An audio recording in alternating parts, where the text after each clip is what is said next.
Bonjour, alors ça me fait très plaisir de terminer la semaine par ce live parce que oui on est jeudi mais demain je vais être en déplacement donc je ne vais pas pouvoir faire de live. Le prochain live ce sera mardi.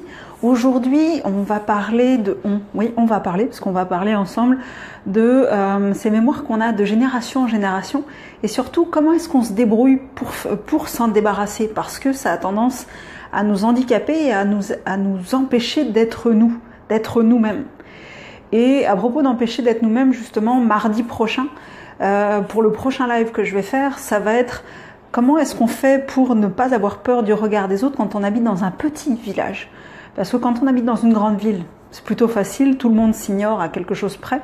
Par contre, quand on habite dans un petit village, les ragots et autres racontards qu'on peut avoir sur nous dès qu'on lève le petit doigt, c'est un petit peu plus difficile à se débrouiller avec tout ça.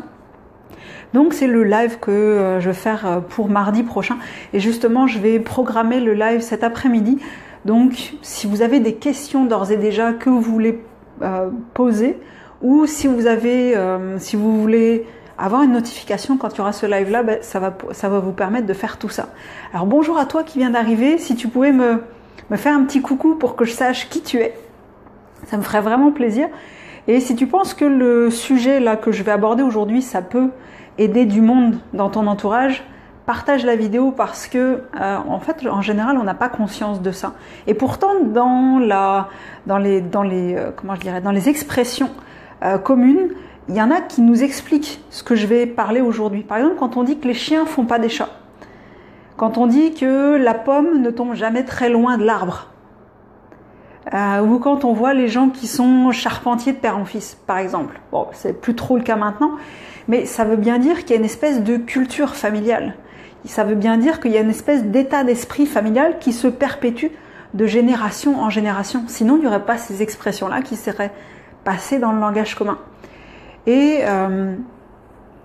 donc, alors toi qui viens d'arriver, je te laisse peut-être le temps de m'écrire un petit coucou. Pour que je sache, c'est quoi ton prénom, dis-moi juste bonjour, fais-moi juste un petit pouce, quoi que ce soit en fait pour que je sache qui tu es, comme ça va permettre de pouvoir m'adresser à toi.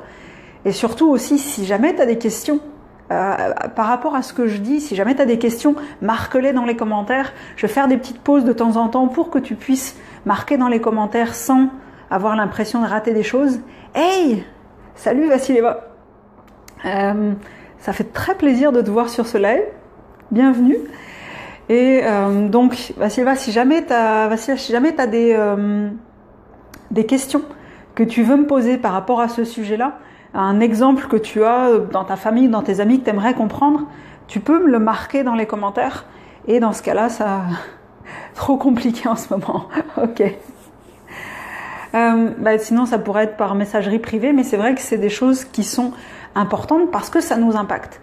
Et comme d'habitude dans ce live, je vais séparer en 3 parties. La partie savoir, donc la compréhension, vraiment juste comment ça marche, même si ça va être résumé parce que je peux pas tout expliquer là-dessus en un seul live, puis en même temps je suis pas une professionnelle de là-dessus, c'est juste des recherches que j'ai pu faire.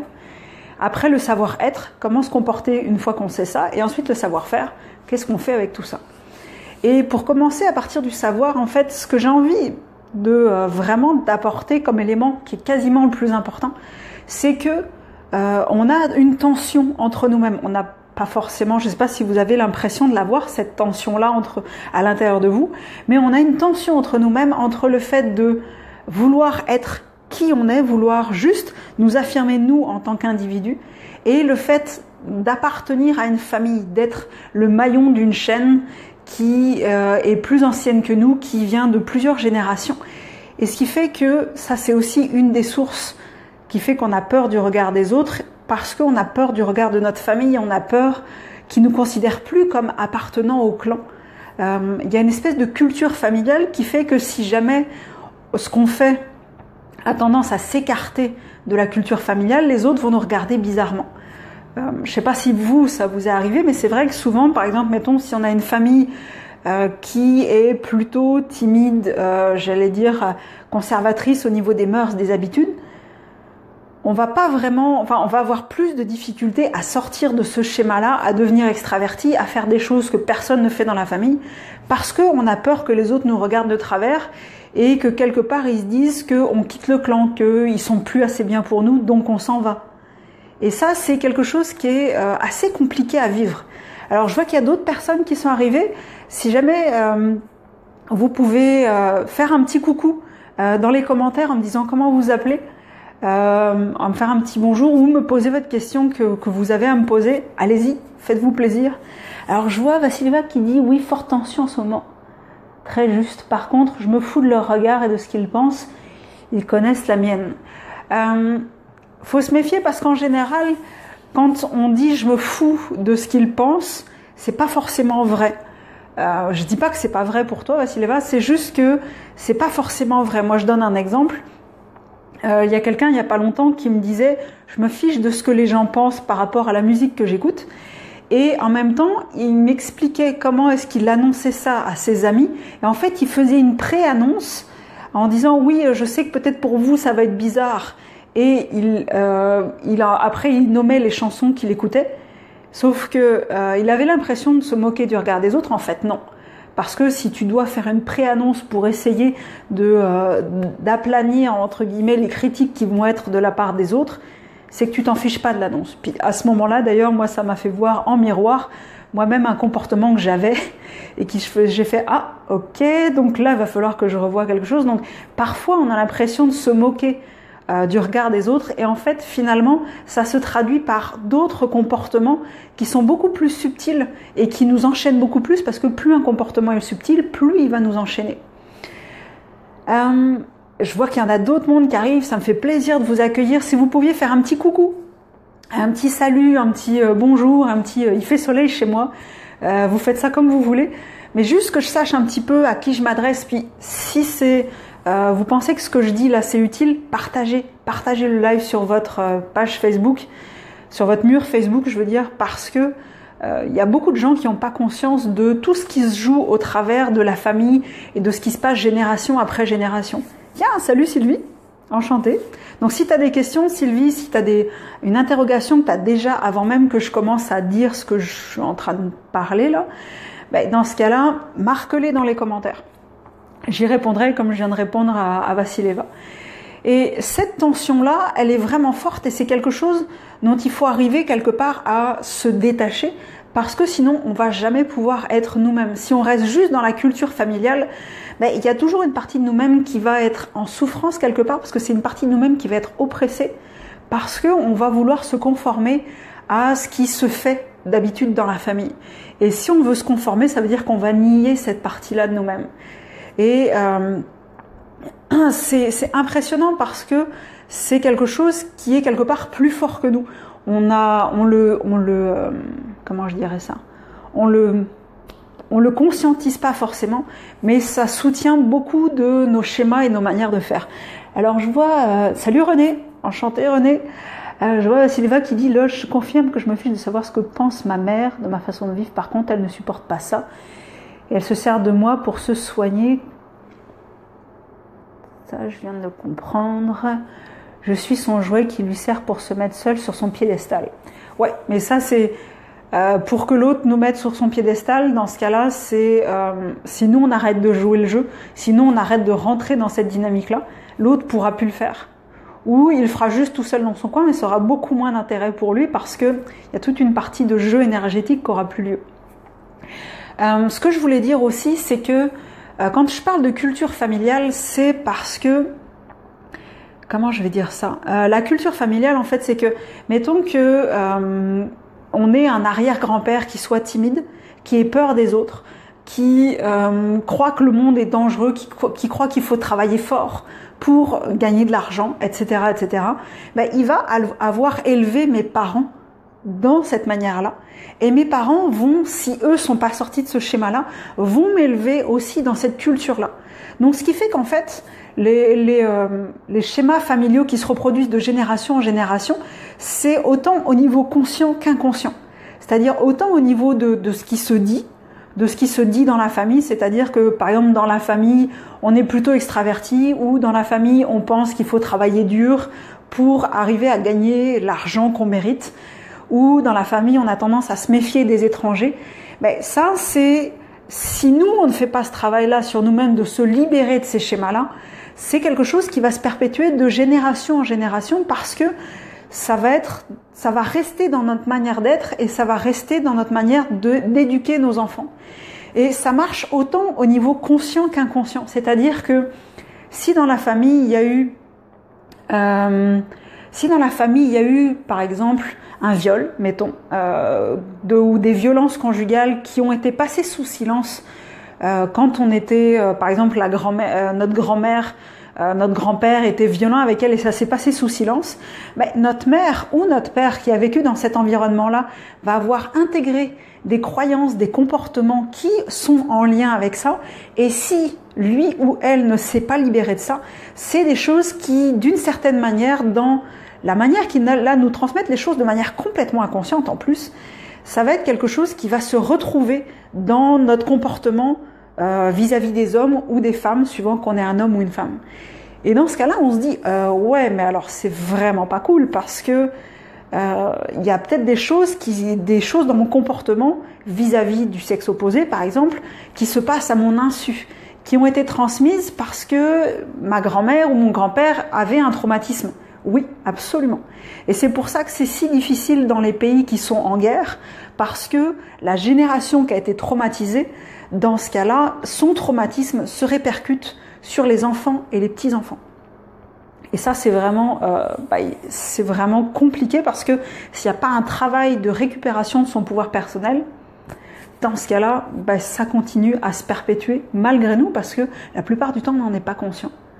Alors, si vous avez des questions par rapport à ce que je viens de dire, si vous êtes d'accord ou pas d'accord, si peut-être que ce que je dis là, ça illustre parfaitement ce qui se passe dans votre famille, peut-être que dans ce cas-là, ou dans une famille que vous avez vue, qui vous entoure, dans ce cas-là, marquez-les dans les commentaires là pour qu'on puisse commencer à interagir là-dessus.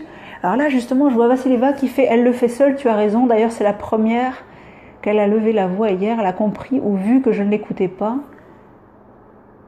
Alors attends, hop. Ok. Ouais, quand on dit si tu parles si tu veux, ça m'intéresse pas, dans ce cas-là, c'est l'autre en général s'arrête assez rapidement, parce que quand on parle dans le vent et puis qu'on voit que l'autre s'en va, ça n'a pas grand intérêt. Donc je ne sais pas si vous avez déjà des questions par rapport à ce que je viens de dire, parce que c'est assez important de prendre en compte, de prendre connaissance que ce que nos parents et nos grands-parents et nos arrière-grands-parents ont vécu peut avoir un impact sur vous. Ça, je ne sais pas si vous en aviez conscience. Moi, le jour où j'en ai pris conscience, je me suis dit, oh my God, ça veut dire que dans ma vie, j'avais l'impression d'avoir la maîtrise sur tout, j'avais l'impression que tout dépendait de moi, mais en fait, oui et non. Oui, dans le sens, ça dépend de moi si je décide d'aller faire un travail là-dessus pour me libérer de ce dont j'ai pas conscience, et non, parce qu'il y a plein de schémas, il y a plein de croyances, il y a plein de conditionnements qui m'ont été donnés par mes parents, mes grands-parents, sans le vouloir. Et dans ce cas-là, waouh, ok, c'est rien que de fait de prendre conscience de ça. Moi, je ne sais pas si ça vous impacte là ce que je dis, si ça vous faut prendre conscience peut-être de dynamiques qui se passent dans votre famille ou dans des familles que vous connaissez. Ça explique beaucoup de choses et ça permet de détendre pas mal de choses. Est-ce qu'on peut comprendre seul ce qui s'est passé avant nous? C'est difficile en général, parce que c'est en fait, je vais venir après, je vais y venir vraiment tout à l'heure. C'est difficile parce qu'en général, c'est des choses dont on n'a pas du tout conscience. La seule chose éventuellement qui peut nous faire prendre conscience d'un certain nombre de choses, c'est quand on voit des répétitions. Quand on voit des répétitions, des choses qui se passent de génération en génération, ou un comportement qu'on observe de génération en génération, à ce moment-là, on va pouvoir voir qu'il y a un truc et aller se faire aider. Parce que c'est trop profondément ancré en fait dans le subconscient pour qu'on puisse aller le chercher, parce que le subconscient, par définition, c'est pas conscient, donc on va pas pouvoir aller chercher ce qu'on ne sait pas. Par contre, on peut avoir des pistes quand on voit des répétitions. Une chose que je voulais dire aussi, c'est que tout le monde parle de la génétique. On parle de la génétique, donc l'ADN, c'est-à-dire cette espèce de code qui est écrit dans nos cellules et qui fait que on a la forme que l'on a aujourd'hui, que moi j'ai la peau claire, que j'ai les cheveux foncés, enfin là je vais me faire une coloration donc c'est un petit peu différent, mais que j'ai les cheveux foncés comme ça, que j'ai les yeux que j'ai, etc. Mais ce qu'on sait moins, c'est qu'il y a une partie qu'on appelle l'épigénétique, c'est-à-dire qu'en fait c'est comme si, c'est pas comme si, c'est autour de notre ADN, il y a une gaine avec des molécules, un peu comme si vous voyez un fil électrique avec la gaine en plastique autour, c'est un peu la même chose. Et le truc dans ce cas-là, c'est que l'épigénétique, c'est toute cette gaine qui est autour de notre ADN. Et ce qu'il faut savoir, c'est que si dans notre passé, si nos aïeux ont eu des traumatismes, par exemple, s'ils ont subi une famine, comme les gens qui avaient eu une famine en fait en Irlande puis qui étaient allés émigrer aux États-Unis, ben dans ce cas-là, il va se passer, ça va laisser une marque au niveau de cette gaine qui est autour de l'ADN, qui va faire que certains gènes, certaines commandes vont être activées ou pas. Et ce qui fait que ça va se répercuter sur les enfants, les petits-enfants, les arrière-petits-enfants, etc., etc. Et ça veut dire aussi que, par exemple, il y avait une étude qui a montré ça, que si notre grand-mère s'est fait violer, par exemple, ou a subi des traumatismes à la guerre, ça va s'inscrire sur le tour de son ADN, pas dans le code en lui-même, mais sur les commandes d'expression de qu'est-ce qui s'exprime ou pas dans le code. Et ça va être transmis de génération en génération. Et ils ont même vu, en fait, dans les études qui ont été faites, que la transmission l'expression est encore plus forte chez l'arrière-petite-fille que chez la fille de cette femme-là et que chez la petite-fille de cette femme-là. Alors, je vois Vassilieva qui me fait « Ok, je comprends, j'ai ressenti ça depuis longtemps, j'ai toujours su qu'il y avait des choses à creuser et j'y travaille. » Yes. Ce que je peux te conseiller, Vassilieva, c'est de travailler avec des personnes compétentes qui font ça. Je vais en parler juste après parce que y travailler tout seul, il y a plein de choses qu'on ne sait pas, il y a plein de choses qu'on ne maîtrise pas, il y a plein de choses sur lesquelles même notre subconscient ne veut pas voir. Et quand c'est quelqu'un d'extérieur, il est capable de nous montrer des trucs sur lesquels on va pouvoir aller regarder. Alors je ne sais pas si vous connaissiez ça, cet aspect de l'épigénétique. Je ne sais pas si ça vous parle, si tout d'un coup vous faites « Oh mon Dieu, ah bon, ça existe ?» Je vous laisse un petit temps, un petit peu pour le marquer dans les commentaires. Moi, je vais en profiter pour boire un peu d'eau.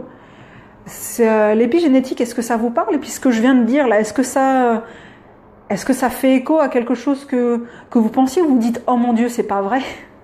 Parce que moi, je me suis dit ça aussi le jour où j'ai entendu ça, j'ai fait « Oh, encore un truc que je sais pas. »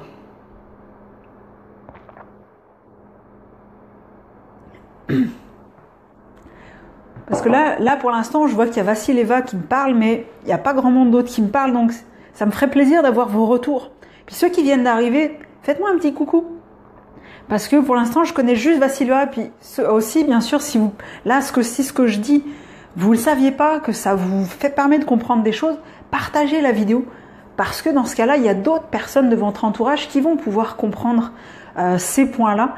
Et c'est vraiment intéressant, ne serait-ce que pour comprendre davantage comment les choses fonctionnent. Parce que souvent, on a l'impression qu'il y a plein de choses qui sont en dehors de notre conscience, mais on n'arrive pas à les attraper, on n'arrive pas à mettre des mots dessus, parce que ces connaissances-là, ça ne fait pas partie de notre champ de compétences, et dans ce cas-là, tant qu'on n'a pas conscience de ça, on ne peut pas travailler dessus. Donc, c'est intéressant de partager ces connaissances avec d'autres, et c'est pour ça que je fais le live aujourd'hui, parce que dans ce cas-là, il y a d'autres personnes qui sont conscientes, qui vont pouvoir en parler à d'autres personnes, et là on parle d'effet papillon. Une chose aussi que je voulais parler, c'est quand je parle de l'épigénétique, il ne faut pas croire que c'est irréversible. L'épigénétique, c'est quelque chose de tout à fait réversible, et qui va être réversible de plein de manières. C'est-à-dire que ces traumatismes qui ont été transmis de génération en génération à travers la gaine qui entoure l'ADN et qui va faire que certains gènes il va y avoir certaines commandes qui vont être activées ou pas à l'intérieur de notre ADN, c'est possible de faire la réversion de certaines manières. Par exemple, ce qu'ils ont fait comme expérience, c'est qu'ils avaient pris quelqu'un qui faisait du sport, ils ont pris un petit bout de... Tiens, salut Mélanie, ça fait plaisir de te voir. Les scientifiques, ils ont pris un petit bout de cuisse un petit morceau de, bon, un tout petit morceau, on s'en doute bien là. Ils ont pris un tout petit morceau de muscle de cuisse et avant de faire 1 heure de vélo d'appartement, et après ils ont repris un petit morceau de muscle en fait, après avoir fait 1 heure de vélo d'appartement. Et à ce moment-là, ils se sont rendus compte que les commandes qui étaient à on dans l'ADN des cellules du muscle étaient pas les mêmes avant et après avoir fait du sport. Et même 24 heures après, en fait, ils se sont réaperçus que ces commandes étaient à nouveau remises sous silence. Et ces commandes-là, c'était des commandes pour augmenter le métabolisme de base, qui va faire qui va faire que la personne allait consommer davantage d'énergie, même au repos. Et ça, c'est intéressant parce que dans ce cas-là, on se dit que au fur et à mesure, oh, d'autres petits cœurs, merci. Ça, c'est intéressant parce que on se rend compte qu'il n'y a rien d'irréversible. Si on fait de l'exercice d'une certaine manière, si on a certaines prises de conscience qui nous permettent de mettre en lumière des choses qui étaient restées au niveau inconscient et des schémas familiaux qui se transformaient de génération en génération, hey, j'ai plein de pouces, hey, merci, c'est gentil. Dans ce cas-là, on se rend compte que on a nous-mêmes, si on veut, la capacité de les changer.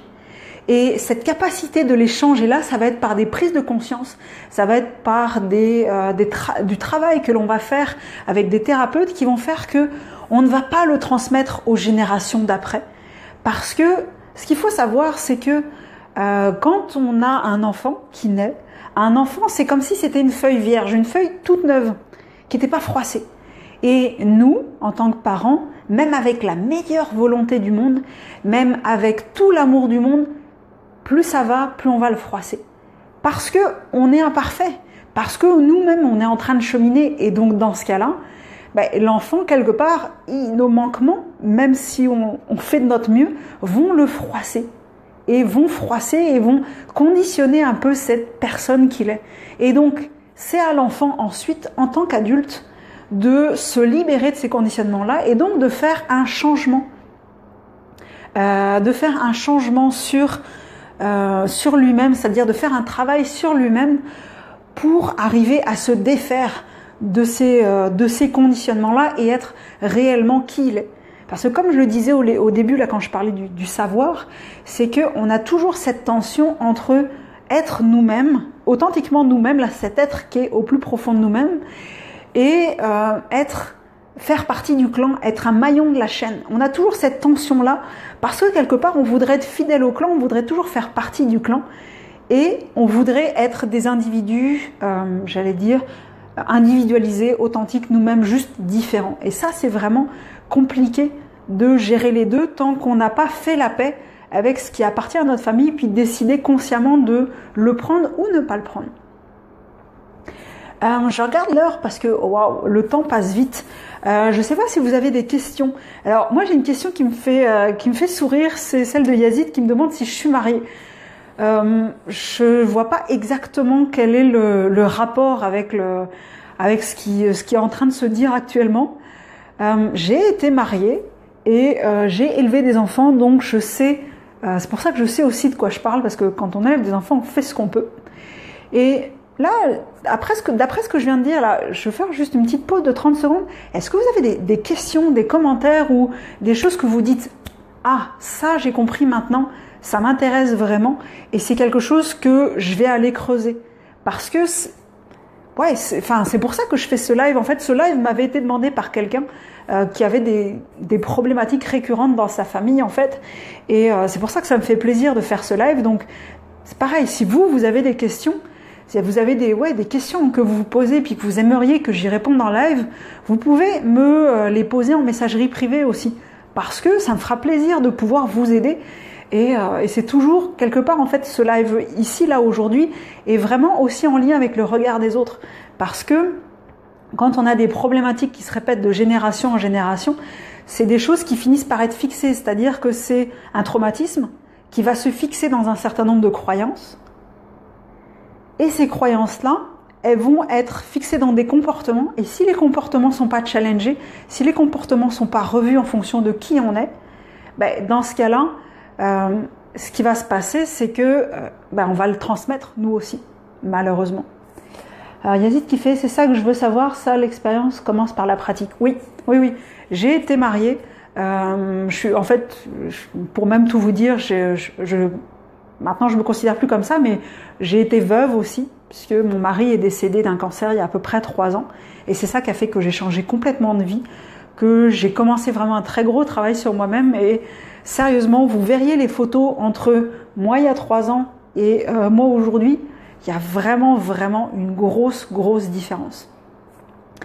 Alors, je regarde si j'avais tout dit. Yes. Donc oui, il y a un héritage conscient et inconscient. Donc, le savoir-être à avoir avec ça, c'est d'une part savoir qu'il y a une transmission qui se fait même de manière inconsciente, c'est-à-dire en fait dans le non-verbal. Il y a une transmission qui se fait dans le non-verbal de nos parents, nos grands-parents, notre famille en général, et c'est quelque chose qu'on va intégrer quand on est enfant. Parce que quand on est enfant, ce qu'on intègre beaucoup plus profondément, très profondément, c'est pas ce que nos parents nous disent. La preuve, quand on est parent, faut pas arrêter de répéter. On est tout le temps en train de répéter encore et encore. Je sais pas si vous êtes d'accord avec moi, mais quand on est parent, notre travail, c'est de répéter. C'est assez épuisant. À la fin, on a l'impression que les enfants ne nous écoutent pas, mais si, ils nous écoutent, mais ça passe un peu comme ça, alors que notre non-verbal, notre manière de nous voir nous-mêmes et de nous comporter d'une manière générale, c'est ça qui va s'intégrer, s'imprégner le plus profondément dans nos enfants. Et c'est pour ça que c'est aussi puissant, ces schémas familiaux là, parce que ils s'intègrent au niveau du subconscient et de l'inconscient. D'ailleurs, je sais plus très bien les différences entre les deux. Là, je suis désolée pour aujourd'hui, j'ai la signification qui est partie comme ça, mais ça va s'intégrer dans la partie non consciente de nous. Donc après, c'est plus difficile de le faire sortir, parce que c'est vraiment quelque chose de très profond. Donc déjà, savoir qu'il y a des schémas familiaux qui se reproduisent, et ensuite savoir que c'est à nous, en tant qu'adultes, ensuite, de nous libérer de ces schémas-là. Parce que c'est pas nos parents qui vont faire ce travail-là. Eux, ils font de leur mieux. Et même si on considère que leur mieux, c'est pas suffisant, c'est leur mieux. Ça sert à rien de leur reprocher ce qu'ils ont fait. Nous, notre boulot, c'est d'accepter le fait que ça soit comme ça et de changer cette dynamique-là, de faire un travail sur nous-mêmes pour changer cette dynamique-là. Je vous félicite parce que tu as une manière spéciale de transmettre et c'est la clé de communication. Ok, je te remercie Yazid, mais alors c'est quoi ma manière spéciale de transmettre ? Parce que ça m'intéresse de savoir qu'est-ce que tu trouves spécial, qu'est-ce qui toi te touche dans ce que je dis ou dans ce que je fais. Parce que comme ça, dans ce cas-là, je vais peut-être en prendre davantage conscience et je vais peut-être dans ce cas-là je vais sûrement davantage le développer pour que ça puisse rejoindre d'autres personnes. Donc si tu pouvais me faire l'amitié de m'écrire en quoi ma méthode de transmission est spéciale, ça me ferait vraiment plaisir et tu m'aiderais vraiment beaucoup. Et comme je l'ai dit tout à l'heure, ce que je dis là, maintenant, là, si ça vous intéresse, si vous avez des clés de compréhension là que vous n'aviez pas jusqu'à présent, partagez le live et taguez du monde pour qu'ils viennent regarder là-dessus. Regardez là-dessus. C'est tellement français ce que je viens de dire, c'est impressionnant. Pour qu'ils viennent regarder ce live-là parce que c'est souvent quelque chose dont on n'a pas conscience. Tant que ça fait partie des choses qui sont hors dehors de notre champ de conscience, on ne peut pas travailler dessus. Donc là, dans ce cas-là, vous allez rendre service à du monde en leur transmettant ce live. Et je vois quelqu'un qui se connecte, qui se déconnecte, qui se connecte, qui se déconnecte. Je ne sais pas qui c'est, parce que j'ai pas tous les noms de tous ceux qui regardent, mais a priori, tu as des problèmes de connexion. J'espère que ce que je dis te sert. D'ailleurs, si ça vous sert, vous pouvez mettre des petits pouces, des petits cœurs ou ce que vous voulez en fait, parce que ça vous regarde bien. Et donc c'est vrai que ça c'est important. Et si je passe au savoir-faire, comment on se débrouille avec tout ça ? Comme je disais à Vassileva en fait tout à l'heure, c'est le fait de déjà prendre conscience si on observe des répétitions dans notre famille, c'est-à-dire de génération en génération. Est-ce qu'on a l'impression qu'on observe des répétitions de comportements ? Parce que les comportements sont figés par des croyances, par des conditionnements. Et donc, s'il y a des non-dits dans la famille, s'il y a des histoires de soumission, s'il y a des histoires d'injustice, s'il y a des histoires de secrets de famille en fait. Par exemple, on a l'impression que si on dit rien, personne n'est impacté. En fait, si. Parce que le non-dit, les gens, et surtout les enfants particulièrement, vont le ressentir au niveau inconscient. Et donc, un non-dit dans une famille, c'est quelque chose qui est terrible parce que tout le monde a l'impression que ça préserve davantage les gens quand on ne le dit pas, alors qu'en fait, c'est une bombe à retardement qui est mise à l'intérieur de la famille. Et ça, c'est quelque chose qui peut être assez impressionnant. Et ces choses-là, en fait, les schémas aussi, ça peut être des choses qui sont, par exemple, des dates de naissance qui sont quasiment identiques de génération en génération. On est à peu près aux mêmes périodes. Ça peut être aussi des prénoms qui reviennent ou des deuxièmes prénoms qui reviennent, etc., etc. C'est à travers toutes ces petites choses-là qu'on peut s'apercevoir qu'il y a des schémas qui se répètent. Et donc ça déjà, c'est un premier indice. Sachant que même si on ne voit pas de schéma qui se répète, ça ne veut pas dire qu'il n'y a rien. Il y a quand même... Je vais y arriver. Il y a quand même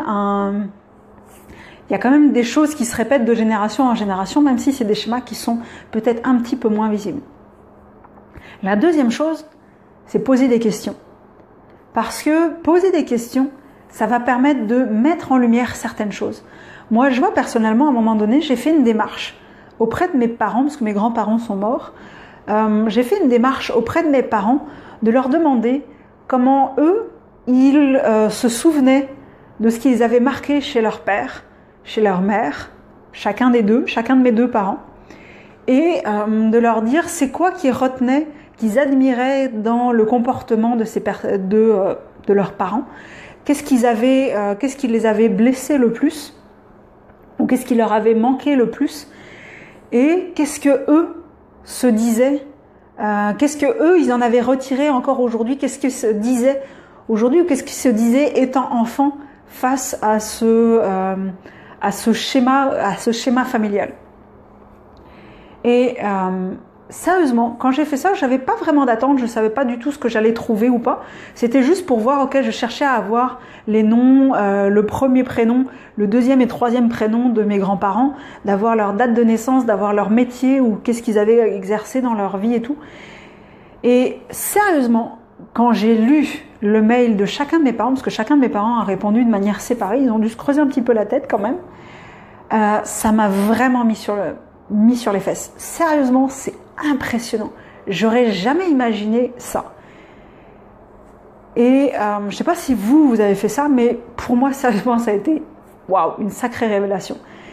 Ma mère, elle, ce qu'elle retenait de sa culture familiale, comme si c'était l'ordre non exprimé qui était dans sa famille, qu'elle ressentait dans sa famille, c'est aussi c'est en fait le fait qu'elle devait tout savoir avant même d'avoir appris éventuellement et ne jamais se tromper.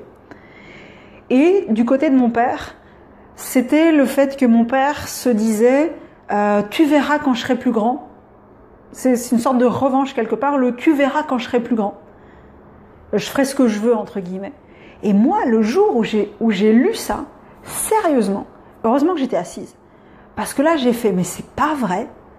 Et c'était pas dit comme ça chez mes parents. Je veux dire, mes parents m'ont jamais dit ça. Ils m'ont jamais dit tu dois être la meilleure. Ils m'ont jamais dit tu feras ce que tu feras ce que tu veux quand tu seras plus grand. Peut-être un petit peu si quand même. Mais ça n'a pas été dit aussi clairement que ça. Par contre, moi clairement, je me suis aperçue que dans mon comportement, j'avais intégré ça. C'est-à-dire que le tu verras quand je serai plus grand, je l'avais intégré. Le fait de devoir tout savoir en fait pour être respecté et le fait de ne pas devoir se tromper, je l'avais aussi. C'était un truc de fou. Et ma mère, je suis certaine que ça l'a embêtée. Elle n'a pas aimé cet aspect-là dans sa famille. Mon père, pareil, et qu'ils n'avaient pas envie de me le transmettre. Par contre, comme c'est pas quelque chose qu'ils ont travaillé, parce que peut-être qu'ils n'en avaient pas conscience ou que peu importe les raisons, ça m'appartient pas, ils m'ont transmis de manière complètement inconsciente ces ordres-là. Et donc, dans ce cas-là, le truc qu'on peut se dire, c'est que, mais my God, mais ça veut dire que mes parents, ils m'ont transmis quoi? Et moi, je transmets quoi à mes enfants? Moi, de manière inconsciente, par mon comportement dans la vie de tous les jours, qu'est-ce que je transmets à mes enfants? Et surtout, qu'est-ce que j'ai envie de transmettre à mes enfants? Parce que ça, c'est le plus important. Qu'est-ce que j'ai envie de transmettre? Et si j'ai pas envie de transmettre ce que j'ai reçu dans mon éducation, certaines parties qui m'ont gêné dans mon éducation, c'est à moi de faire un travail sur moi-même pour transmettre autre chose. Alors je vois Vassileva qui fait, il faut aussi faire le deuil de possibles discussions. Oui, ça c'est vrai. J'y ai mis beaucoup d'énergie, mais je passe à autre chose et je fais autrement. Le mensonge et les non-dits sont, je cite, normal et important d'après toujours la même. Oui, c'est-à-dire que quand on a des personnes qui en face de nous sont muettes, on va pas mettre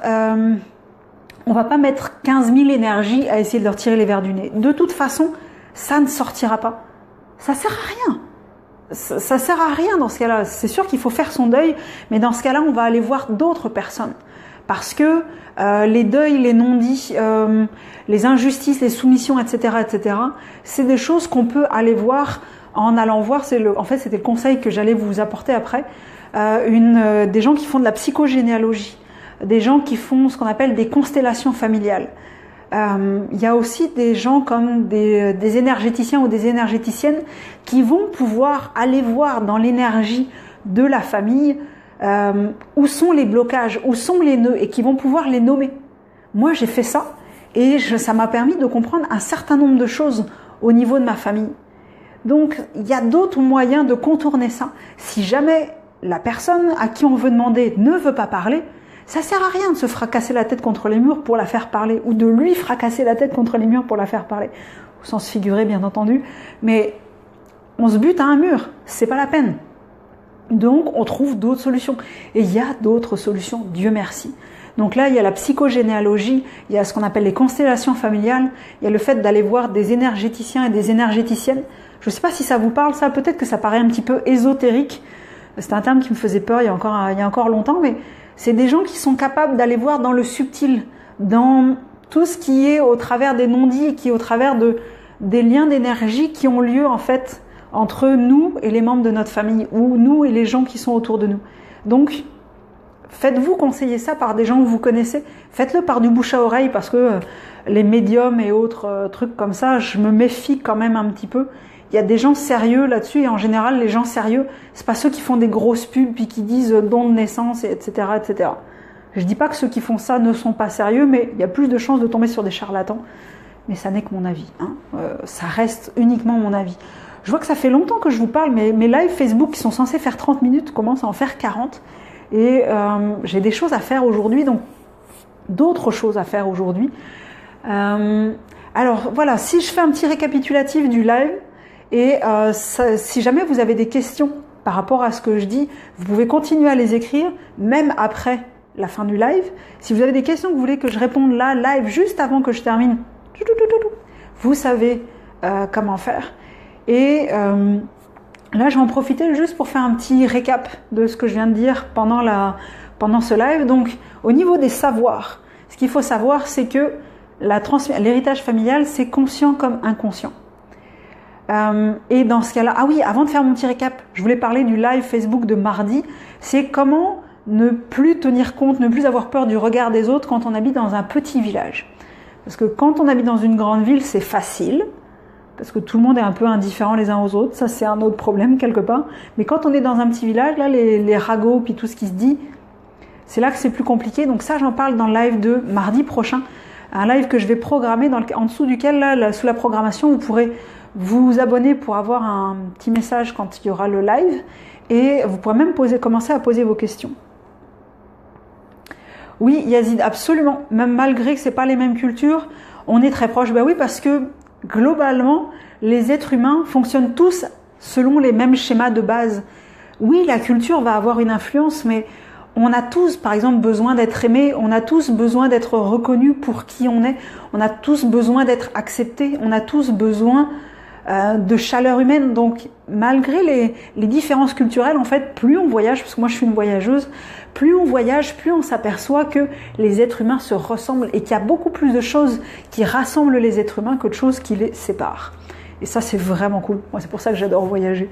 Comme ça, je regarde une nouvelle façon de penser, je vois une manière différente d'appréhender la réalité et ça vient enrichir ma propre manière d'appréhender la réalité et donc ça vient défaire aussi certains conditionnements, certaines croyances que je pouvais avoir qui sont dues à ma culture.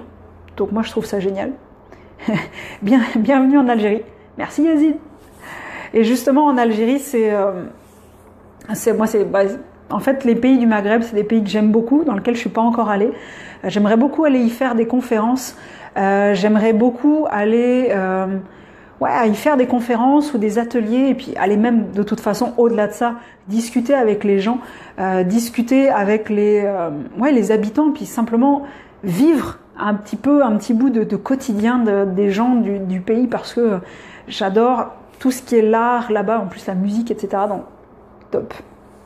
Bon, je reviens au récap de mon live. Donc l'héritage familial, ce qu'il faut savoir, c'est que l'héritage familial se transmet tant au niveau inconscient que conscient. Et le plus difficile à débusquer, c'est le niveau inconscient, parce que dans ce cas-là, c'est quelque chose qu'on n'a pas conscience, donc il vaut mieux avoir souvent l'aide de quelqu'un d'autre pour arriver à débusquer ça. Et ça peut se transmettre aussi, en fait, au niveau, au niveau cellulaire, c'est-à-dire au niveau de l'épigénétique. L'épigénétique étant... tout ce qui est épigénétique étant la gaine en fait de molécules qui entourent l'ADN qui va faire que ça va activer certaines commandes dans notre ADN ou d'autres ça va les mettre sous silence. Par contre, ce qui est génial, c'est que là-dessus, nous, on a de l'impact. Le fait que l'on ait des pratiques différentes, par exemple au niveau sportif, ou que l'on mange différemment de nos parents, ou que l'on ait des prises de conscience qui nous font changer de schéma de comportement, va faire changer cette gaine qui est autour de l'ADN et va faire que ça va activer certains gènes qui seront plus bénéfiques pour nous et va faire mettre sous silence certains gènes dont l'expression avait tendance à nous handicaper. Ce qui est quand même relativement sympa, merci. Et qu'est-ce que j'avais dit d'autre là-dessus? Ah oui, c'est qu'on a toujours la tension entre la partie de nous qui veut être elle-même et donc différent, et la partie de nous qui veut être un maillon de la chaîne de notre famille. Et donc, pour résoudre cette tension-là, il faut conscientiser davantage ce qui s'est passé dans notre famille parce qu'on pourra à ce moment-là choisir de le garder ou de s'en libérer. Au niveau du savoir-être, la position à adopter vis-à-vis de ça, tout simplement être conscient qu'il y a des choses qui passent de génération en génération sans qu'on en soit forcément conscient. Et ça ne veut pas dire que c'est la faute des autres qui nous l'ont passé. Ils ont fait le mieux qu'ils pouvaient avec ce qu'ils avaient à ce moment-là. Par contre, deuxième chose à savoir au niveau du savoir-être, c'est que c'est à nous de conscientiser ça, de nous libérer de ça en fonction de qu'est-ce qu'on a envie de passer à nos enfants. Parce que si nous, on ne répare pas ça, dans ce cas-là, on ne répare pas ce qui nous gêne, on va le transmettre à nos enfants. Même si on n'a pas envie, ça va passer dans les messages inconscients, les messages non verbaux, et ça va s'ancrer profondément au niveau de nos enfants. Et donc, comment on peut se débrouiller avec tout ça au niveau du savoir-faire? Dans ce cas-là, première chose, c'est regarder s'il y a des répétitions. Au niveau des prénoms, au niveau des dates de naissance, au niveau des schémas de comportement, des philosophies de pensée, peut-être si on n'a pas d'argent de génération en génération, ça veut dire qu'a priori, il y a une croyance limitante qui est vraiment ancrée là et que c'est quelque chose qui a à défaire. Après, il y a aussi en posant des questions à ceux qui nous ont précédés pour voir qu'est-ce que eux pensaient, comment eux ont vécu les choses, quelles étaient leurs pensées par rapport au schéma familial dans lequel ils étaient, pour voir si nous, on les a intégrés. Parce que déjà, ça permet de commencer à en prendre conscience, donc, dans ce cas-là, de pouvoir s'en libérer. Et en dernier, bien sûr, le fait d'aller voir des gens qui vont nous aider, des gens dont c'est le métier qui vont nous aider, que ce soit des gens qui font de la qui sont spécialisés en psychogénéalogie, que ce soit des gens qui font des constellations familiales, ou ça peut être aussi, si jamais les gens de notre famille ne veulent pas parler, ça peut être aussi des gens comme des énergéticiens et des énergéticiennes. Faites-vous conseiller ça par des gens qui ont déjà fait ça, parce que ça évite d'avoir des chances de tomber sur quelqu'un qui peut être malhonnête, parce que comme partout en fait, comme dans tous les métiers, il y a des gens qui sont honnêtes, qui ont des vrais dons, il y a des gens qui sont, c'est pas des vrais dons, qui ont développé des vraies capacités, parce qu'en fait ces capacités-là, tout le monde pourrait les développer, et il y a des gens qui sont moins honnêtes, donc faites-vous conseiller des gens, parce que comme ça en plus ça diminue l'appréhension d'aller voir ces personnes-là. Donc voilà, je m'aperçois que ça fait 3/4 d'heure que je vous parle, à quelque chose près, donc j'espère que ce que je vous ai apporté vous a plu, vous a servi. Si vous pouviez me marquer un petit commentaire, même quand je vais avoir terminé la vidéo, pour me dire, me communiquer qu'est-ce qui vous a servi dans ce que j'ai dit, ça m'aiderait énormément. Et si vous avez d'autres questions, allez-y, même en messagerie privée, je vais pouvoir y répondre plus tard. Et si vous avez des questions auxquelles vous voulez que je réponde, parce que ce live était issu d'une question de quelqu'un, posez-les-moi en message privé. Sur ce, je vous embrasse. Je vous souhaite la meilleure des journées ou des fins de journée, peu importe là où vous êtes. Et je vous dis rendez-vous mardi prochain pour voir comment on peut ne pas tenir compte du regard des autres quand on est dans un petit village. Attention les ragots. Bye bye!